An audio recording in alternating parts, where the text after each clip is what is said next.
할렐루야.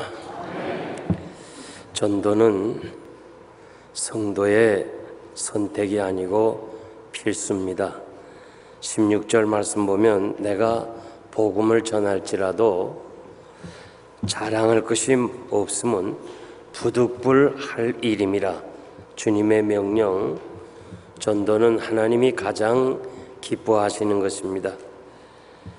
하나님의 그 명령은 절대적이기 때문에 거절하거나 타협하거나 대충 할 수가 없는 것입니다. 하나님이 언제나 명령하실 때, 분부하실 때마다 임하니라는 말씀이 많이 기록되어 있는데, 임한다는 말은 하나님의 절대 주권을 말씀하기 때문에 결코 불순종할 수가 없는 것입니다. 하나님이 요나에게 임하니라, 내가 니느웨에 가서 복음을 전하라 할 때 요나가 정반대인 다시스로 가다가 풍랑을 만나고 결국 부끄러움을 맞이하고 고기 뱃속에서 이렇게 하나님이 명하시는 니느웨로 갈 수밖에 없었던 것입니다. 사울이 바울이 된 것은 본인의 의지가 아닙니다. 하나님이 하신 것입니다. 하나님이 전도를 위해서 부르신 사람입니다. 자신이 전도인이 된 것은 다메섹에서 주님을 만나서 된 것이 아니고 태어나기도 전에 하나님이 예정하셔서 때가 되어 다메섹에서 자기를 부르셨다고 고백했습니다. 내가 임의로 전도하면 상을 얻으려니와 임의로 하지 아니하였다도 나는 전도인의 직분을 받았다. 임의로란 말은 자원해서, 내가 자원해서 전도인이 되면 상을 받을 수 있지만은, 그러나 자원하지 아니한다 할지라도 나는 전도를 해야만 한다는 그 말씀입니다. 예수 믿는다, 이 말은 다른 말로 말하면 나는 예수를 구주로 영접했다, 그런 말입니다. 예수를 구주로 영접했다는 것과 전도인이라는 말이 같은 뜻입니다. 그래서 교회가 행사로 전도하는 것이 아니고 교회 자체가 전도입니다. 그래서 우리가 예사초를 교회가 행사하는 것이 아니고 교회 존재가 바로 복음을 전해야 되는 거예요. 전도하지 아니하면 교회의 그 사명, 교회 존재 자체가 필요가 없습니다. 사도행전 9장 15절 말씀 보면 주께서 가라사대 이 사람은 내 이름을 이방인과 임금들과 이스라엘 자손 앞에서 전하기 위하여 나의 택한 그릇이라고 그랬습니다. 하나님은 사도 바울을 부르시고 전도하기 위해서 나의 택한 그릇이라고 그랬는데, 그것은 바울에게만 하는 것이 아니고 우리 모두에게 다 적용되는 말씀입니다. 그러므로 우리가 예사초를 앞두고 이제 전도의 사명을 좀 더 견고하게 하기 위해서 헌신 예배를 드리는 이 시간에 특별히 전도 훈련과 이 새생명 전도 폭발 훈련을 받으신 여러분을 비롯해서 우리 모두는 이제 9월부터 시작하는 이 전도를 위해서 우리 몸과 마음을 하나님 앞에 다시 헌신하는 이 결단의 시간이 되기를 소원합니다. 그러기 위해서 우리는 이번 예사초에도 어떤 자세로 임해야 되느냐, 본문을 통해서 세 가지 말씀드리겠습니다. 첫째는 종의 자세입니다. 로마서 1장 1절 보면 예수 그리스도의 종 바울은 복음을 위하여 택정함을 입었다고 그랬습니다. 사도 바울은 자신의 정체성을 말씀했는데, 나는 예수에게 잡힌 바 된 예수 그리스도의 종이다. 이 종이라는 말을 많이 기록했습니다.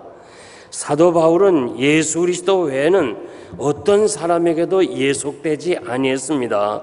어느 것에도 매이지 아니한 자유인입니다. 그런데 스스로 자신은 종이 되었다고 그렇게 고백합니다. 자기 자신을 포기했어요.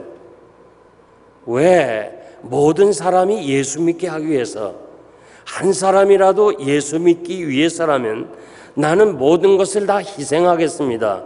종은 온전히 희생이에요. 그러므로 내 자신을 모든 것을 다 포기하고라도 영혼 구원하는 일에 헌신하겠습니다 하는 그 뜻이 바로 종이라는 것입니다. 우리 중에 전도를 하고 싶어도 자신이 없다고 하는 분들이 계십니다. 자신은 전도에 은사가 없다 그렇게 생각하는 분도 있습니다. 고린도후서 4장 5절 보니까 우리가 우리를 전파하는 것이 아니고 오직 주님이 나의 주인 되신 것과 내가 여러분을 섬기겠습니다 선포하는 것이 바로 전도라고 그랬어요. 그러니까 전도는 무슨 특별히 뭐가 있어서가 아니라 예수 그리스도의 종입니다. 나는 당신을 섬기겠습니다. 이렇게 고백하는 것이 전도라는 거예요. 우리가 예수 믿는다 이 사실을 알리는 거, 나는 그리스도의 종이 되었습니다. 이 알리는 것이 바로 전도라는 거예요. 난 다른 것은 다 하지만 예수 그리스도의 종은 아닙니다. 그렇게 이야기하는 것은 다른 말로 말하면 나는 전도는 못하겠습니다. 다 해도 전도는 난 못하겠습니다. 이 말은 나는 다른 건 몰라도 내 자신이 예수 그리스도의 종이 아닙니다. 그런 말과 같다는 거예요. 전도는 섬기면 됩니다. 주변에서 전도 잘하는 사람 보면요, 많이 섬겨요. 섬기는 것이 전도예요. 그래서 제가 옛날에 섬기던 교회 그 집사님은 빨래터에 가서 우물가에서 그냥 힘들게 하는 사람들에게 대신 빨래를 해줘요. 빨래를 다 해주니까 얼마나 고마워요. 감사하다 그럴 때 그냥 시간 있으면 한번 교회 나오세요. 그렇게 해서 사람들이 많이 교회로 오는 것을 제가 보았습니다. 우리는 필요할 때마다 기도를 합니다. 주님, 이거 도와주세요. 저거 도와주세요. 내가 이거 필요합니다. 나 지금 어렵습니다. 힘듭니다. 나를 도와주세요. 그렇게 얘기하는데 가만히 보면 우리가 마치 주인 행세하는 거예요. 주님한테 이것도 해달라, 저것도 해달라. 주님이 우리 종이 된 것처럼 부릴 때가 많이 있어요. 가만히 여러분 기도하는 거 가만 봐요. 하나님, 나 이거 도와주세요. 나 이거 못합니다. 전부 다 도와달라는 거 아니에요? 그런데 중요한 것은 오늘 헌신 예배 드리는 여러분, 이제 나는 머리에서부터 발끝까지 내 것이 아니고 주의 것입니다. 주님이 원하는 대로 사용하십시오. 주님께 내가 온전히 드리겠습니다. 주님이 원하시면 무엇이라도 하겠습니다. 어디든지 가겠습니다. 이것이 전도인의 자세입니다. 오늘 많은 선교사님들이 왜 그 좋은 환경을 떠나서 그 선교지에 갑니까? 자기 자신이 진정으로 주님의 종이라는 사실을 확신하고 섬기기로 작정했기 때문에 나서는 거예요. 그러므로 오늘 우리가 진정으로 주님 앞에 우리 자신이 종이라는 것을 고백할 필요가 있습니다. 갈라디아서 5장 13절 말씀 보면, 형제들아, 너희가 자유를 위하여 부르심을 입었으나 그러나 그 자유를 육체의 기회로 삼지 말고 오직 사랑으로 서로 종노릇 하라고 그랬습니다. 주님이 말씀만 하시지 아니하시고 친히 종의 본을 보여주신 것을 여러분들이 잘 알고 있습니다. 우리 주님이 제자들의 발을 씻기신 것은 종의 개념보다 노예의 개념으로 이해를 해야 돼. 그러면서 내가 주와 선생이 되어서 너희들의 발을 씻긴 것처럼 너희도 이같이 하라고 그렇게 말씀해 주었습니다. 예사초 하면 마음에 부담이 있는 사람이 있습니다. 혹시 전도하다가 누구를 만나면 어떻게 될까? 내가 과거에 좀 인간관계가 복잡했는데 혹시나 그런 사람 만나면 내가 좀 부담이 될까 그렇게 걱정하는 사람들이 있습니다. 제가 알기로는 유대인과 한국 사람은 공통점이 많습니다. 우선 인사부터 아침에 인사도 안녕하십니까? 저녁에도 인사, 낮에도 인사도 똑같아요. 샬롬. 그리고 그 사는 방식이 비슷해요. 교육열이 높다는가, 열심히 장사를 한다든지, 그리고 또 여러 면에서 공통점이 많습니다. 그런데 한 가지 다른 것이 있어요. 유대인들은 공동체 의식이 강해요. 절대 자기들끼리 경쟁 안 합니다. 절대 자기 민족 죽이고 자기가 가게에 잘 되려 하지 않아요. 그럼 유대인 사회에서 문제가 없냐? 있어요. 있으면 반드시 자기들이 해결하려 하지 않고 랍비를 찾아가요. 지역마다 랍비가 다 있어요. 큰 식당엔 랍비가 다 있어요. 그래서 그 랍비의 지도에 따라서 서로 이해관계가 다 풀리는 거예요. 이것이 하나 틀려요, 우리하고. 우리는 좀 이런 문제에서 자유롭지 못합니다. 그래서 인간관계가 참 복잡하고 특히 이 사업을 하면서 여러 가지 참 관계 속에서 불편한 사람들이 있습니다. 그래서 예사초만 되면 그냥 부담스러운 사람도 있을 것입니다. 아프리카 초원에는 여러 동물들이 살아갑니다. 살기 위해서 먹히기도 하고 먹기도 합니다. 동물 세계에서 사자는 왕입니다. 심지어는 코끼리까지 사냥해서 먹는 것을 저도 이 TV를 통해서 보았습니다. 그런데 여러분, 사자가 기린을 잡으려는 거 봤습니까? 사자는 기린은 절대 건드리지 못한답니다. 기린은 그 뒷발질을 한번 하면 발에 채이면 사자가 죽는답니다.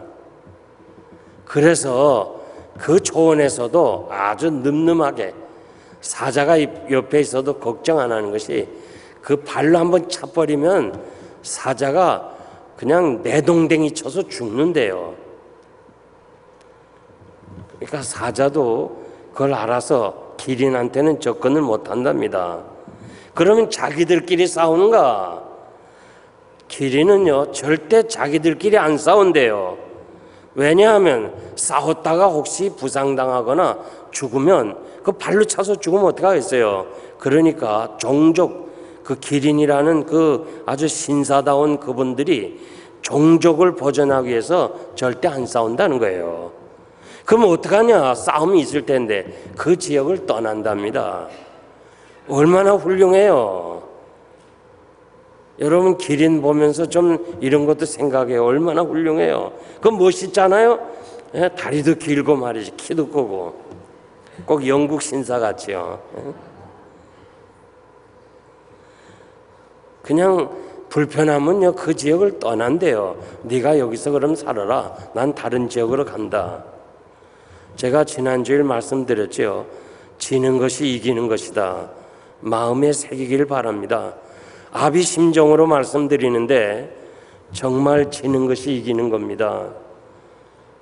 한 주일 지나기 전에 참 잊어버린 일 많지만은 절대 잊어버리지 마세요.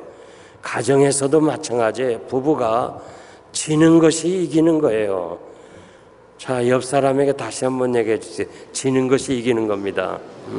지는 것이 이기는 거예요. 부부가 앉아있으면 너무 좋은 거예요. 지는 것이 이기는 거예요.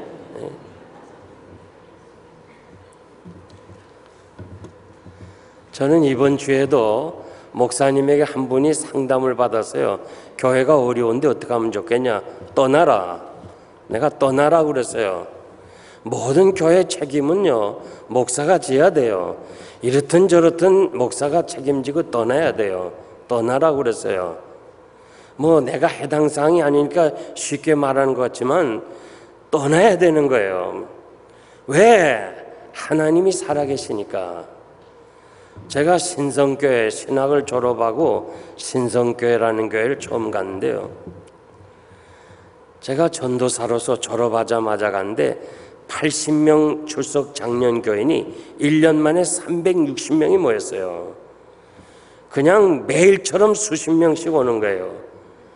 그러니까 이 담임 목사님이 은퇴를 받기 위해서 다 자신이 65세 이 교회가 분열이 되는 바람에 자신이 그만뒀는데, 교회가 부흥되고 그 목사님이 퇴직금 받은 걸 가지고 면목동에 땅을 사서 어마어마하게 부자가 됐어요. 그 땅이. 그렇게 된 목사님인데도 교회가 부흥되니까 그냥 또 하고 싶은 거예요. 퇴직금 다 받으셔도. 그걸 내가 왜 모르겠어요. 그래서 그때 당회원이 5명 있었지만은 제가 이 교회를 떠나야 되겠구나. 그래서 그 교회를 떠나기로 작성하고, 다시 그 목사님이 은퇴해서 퇴직금 다 받은 분을 다시 하게 하고, 제가 떠나니까 하나님께서 후암제일교회로 그렇게 또 저를 인도해 주셨어요. 그래서 난 지나간 얘기지만요, 33년 지나면서 항상 내 마음속에 성도들이 어렵고 힘들면 떠난다, 그 마음을 가지고 33년을 보낸 거예요. 내가 개척했다고 여기 오래 있겠다, 그런 마음 전혀 없었어요. 언제든지 교회가 원치 않으면 난 떠난다. 지금도 마찬가지예요. 그래서 정말 하나님 앞에서 우리가 절대 불편하거나 성도들끼리 싸우거나 교회나 목사가 싸우는 일을 해서는 안 되는 거예요. 우린 기린한테 좀 배워야 돼요. 기린 아저씨한테 좀 배워야 돼요. 종족을 번성하기 위해서 자기가 그 지역을 떠난다는 거예요.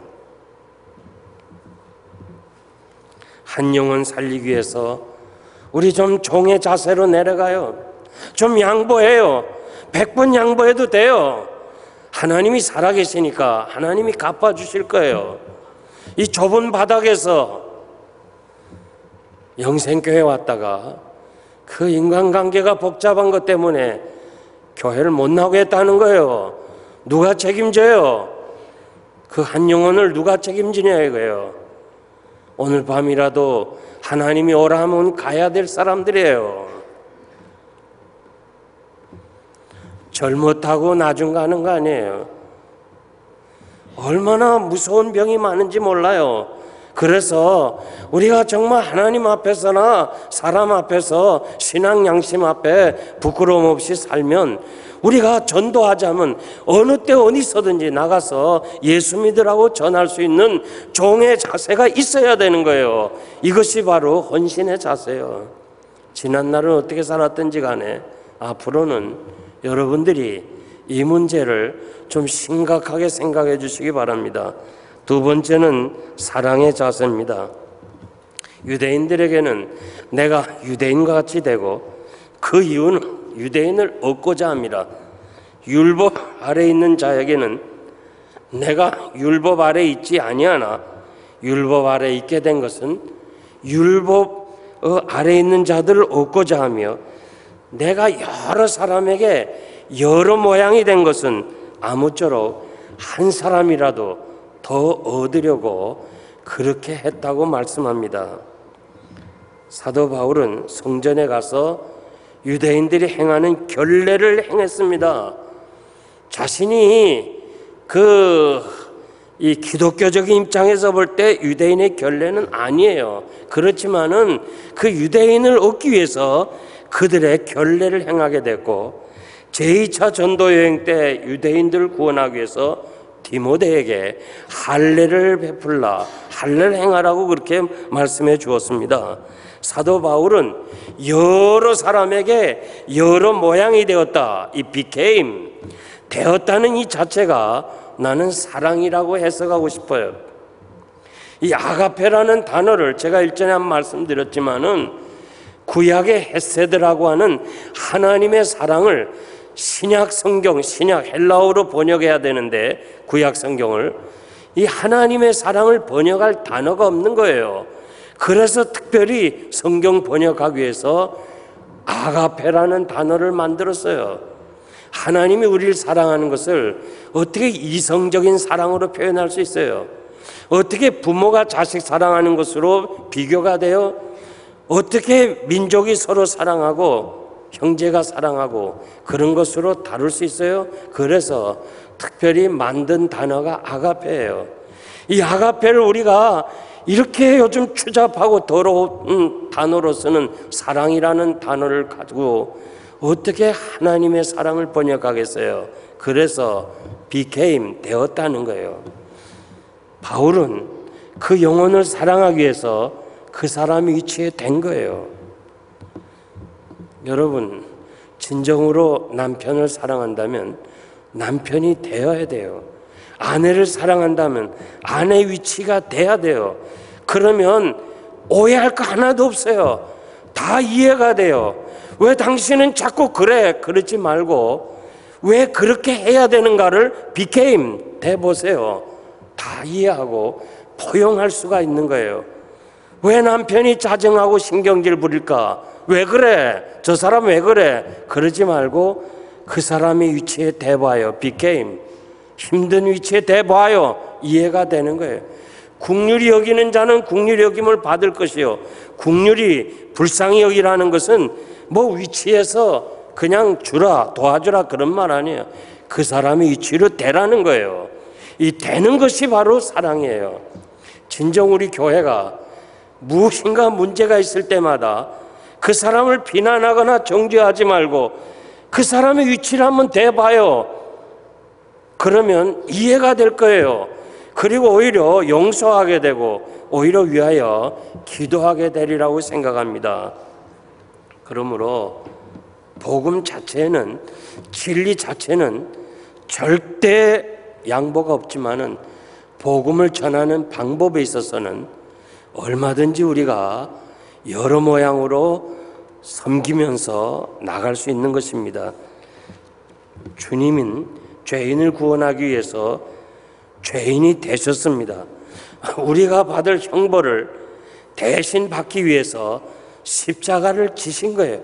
우리가 들어갈 지옥에, 그 지옥의 순간까지 우리 주님이 대신 지옥을 체험하심으로 우리가 나음을 입었고 우리가 영원한 삶을 살게 됐다는 걸 생각할 때마다 우리가 무엇인데 그 형제의 위치로 내려가지 않을 수 있습니까?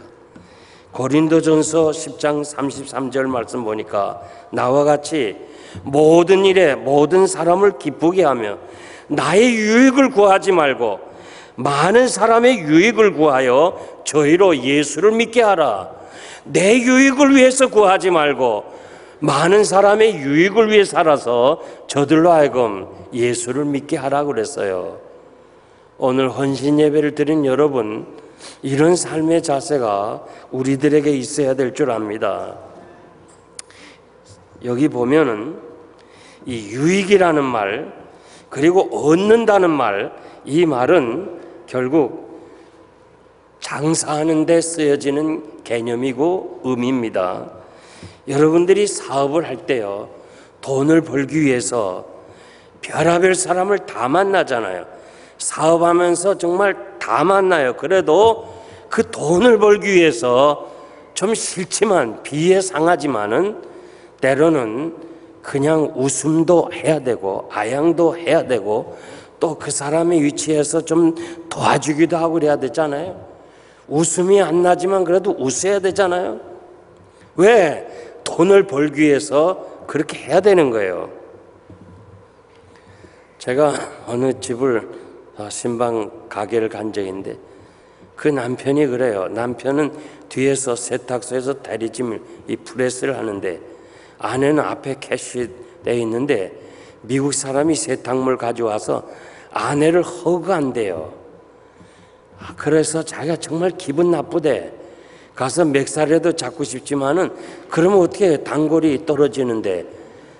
그래서 할 수 없이 그냥 뒤에서 보고만 있는데 아주 기분이 나쁘다고 나한테 그래요. 뭐 아내도 좋아서 하겠어요? 모르지 또 좋은지는. 그러나 하여튼 그렇지만은 할 수 없잖아요. 돈을 벌려면. 그거 마찬가지예요. 지금 바울이 얘기하는 게 그거예요. 내가 전도하기 위해서, 한 영혼을 얻기 위해서 어떠한 사람이든 어떤 비유도 다 맞추겠다는 거예요. 그래서 저는 이렇게 해석하고 싶어요. 장사 잘하는 사람은요, 전도도 잘한다. 다른 말로 말하면 전도 잘하는 사람은 장사도 잘 된다. 그래서 어떻게 하든지 여러분들이 한 영혼을 구하는 그 자세가, 어떻게든지 내가 돈을 좀 벌어야 되겠다는 이 열심을 가지고 이번 예사초에 임하게 된다면 놀라운 일들이 일어날 줄 믿습니다. 마지막으로 경주하는 자세입니다. 경주자가 상 받으려고 하는데 이기기 위해서 25절 보니까 절제한다고 그랬어요. 여러분, 한 사람이 정말 뭔가 이기기 위해서 절제가 필요한 거예요. 요 며칠 전에 뉴스 보니까 여학생이 이 체중을 낮추기 위해서 그냥 다이어트하고 막 굶고 그러다가 죽었어요, 지금. 그래가지고 요즘 그저 뭐 죽거나 이상 있으면 그냥 학교에다 지금 불평하고 막 학교를 고소하고 그러는 거예요. 학교 당국은 우리가 안 시켰다는 거예요. 본인이 체중을 내려서 금메달 따려고 그런 거지 우리가 시킨 게 아니다. 지금 어떻게 법적으로 나올는지 몰라요. 하여간 이기려고 절제하는 것처럼 우리가 전도하는 것도 절제가 필요하다는 거예요. 여러분들이 할 일 다 하고 내가 가고 싶은 거 다 하고 시간이 있을 때 전도가 아니라 이제부터 좀 전도 헌신 예배 드린 여러분들이 앞으로 우리가 예사초를 준비하면서 좀 내가 할 거 하지 않고 가고 싶은 거 가지 않고 쓸 거 안 쓰면서 모아서 우리가 좀 전도하는 일에 앞장서야 될 줄 믿습니다. 그리고 또 26절 보니까 방향을 정했다고 말씀합니다. 우리가 하나님의 나라 위해서 영혼 구원하는 일에서 마치 운동선수가 그 골대를 향해서 혹은 농구 골대를 향해서 이렇게 열심히 하는 것처럼 우리 전도인으로서도 이 귀한 사명을 감당해야 된다는 거예요. 26절에 보니까 허공을 치지 않는다. 이 권투 선수가요, 당시에는 철 장갑을 꼈기 때문에 상대가 죽어야 그 경기가 끝나는데 그 무거운 철 장갑을 끼고 한 번에 KO를 시키려고 펀치를 날리다가 그게 상대가 맞지 않고 허공을 치는 날은 팔이 아프답니다. 그 사실을 알면서 바울은 자기는 전도할 때 허공을 치지 않는다는 거예요. 정확하게 만나서 그창내고 만다는 거예요. 예수 믿게 한다는 거예요. 내가 사느냐 당신이 죽느냐, 내가 죽느냐 당신이 사느냐, 그런 자세로 전도에 임하라는 거예요. 한 사람 전도자 만들어서 당신 예수 믿고 싶으면 예수 믿고 그렇지 않으면 할 수 없지, 그런 말 하면 안 된다는 거예요. 저희가 신학교 시절에 최훈 목사님, 그 최훈 목사님께서 저희 이 학교에 와셔서 설교하는 거 지금도 기억하는데, 당신들이 앞으로 설교할 때 이 권투 선수가 그 링 안에서 상대를 KO시키든지 아니면 자기가 KO되든지 둘 중에 하나 할 테니까 사탄의 세력을 물리쳐든지 아니면 내가 죽든지 권투하는 심정으로 설교하고 목회를 해야 된다, 그런 얘기를 해주셨는데 맞는 말이에요. 요즘은 대충 해서 설교해서 은혜 안 돼요. 그래서 목사가 더 기도 많이 해야 되고 더 열심히 준비하고 대충 해서 은혜도 못 받고 사탄이 안 넘어져요. 권투 선수 심정으로 네가 죽든지 내가 죽든지 둘 중에 하나 한다 할 때 역사가 일어날 줄 믿습니다. 이제 결론적으로 말씀드립니다. 카나다의 그 신경과학자인 올즈와 밀러라는 사람이 이 쥐를 상대로 쥐를 이 상자에 집어넣고 그 안에 지렛대를 하나 만들었어요. 그래서 쥐가 지렛대를 건드릴 때마다 그 쥐 내에다가 이 전파를 보냅니다. 전기로 이 전파를 해서 자극을 주니까 이 쥐가 말이에요, 기분이 좋은지 자꾸 눌러서 누를 때마다 이 자극을 주니까 계속 좋아가지고 누르는 거예요. 그래서 이 과학자가 쥐의 뇌에는 쾌감을 느끼는 그 무엇이 있구나, 그 실험을 하게 됐어요. 그래서 쥐의 머리에, 뇌에 쾌감을 가지는 그런 역할의 부위가 있다는 거, 그것을 발견하고 그걸 보상계라 이름을 붙였어요. 그러면서 사람에게도 그런 일이 있을 것이라 적응을 시켰어요. 그래서 우리 뇌에 보상계가 있는데 내가 기쁜 거 하면요 피곤하지 않다는 거예요. 계속하고 싶다는 거예요. 그런데 내가 기쁘지 않으면 이 보상계라는 뇌에 있는 한 부분이 기쁘지 않으면 그 일이 싫다는 거예요. 그거 맞아요. 어떤 사람은 그로서리는 오케이 좋은데 난 세탁소는 못하겠다. 그 뇌의 보상계가 결국 세탁소는 싫은 거예요. 지금 우리가 합격할 때 또 승진할 때 무슨 결혼식을 시키는가, 이 경사가 났을 때는요 기쁜 거예요. 여러분들이 뭐 합격하고 기쁘지 않아요? 기뻐요. 요 기쁨이요, 필로폰, 이 마약의 필로폰을 한 번 투약하는 것이 우리가 대학에 합격한다든지 혹은 무슨 회사에서 진급을 한다든지 그런 기쁨에 수백 배가 된대요.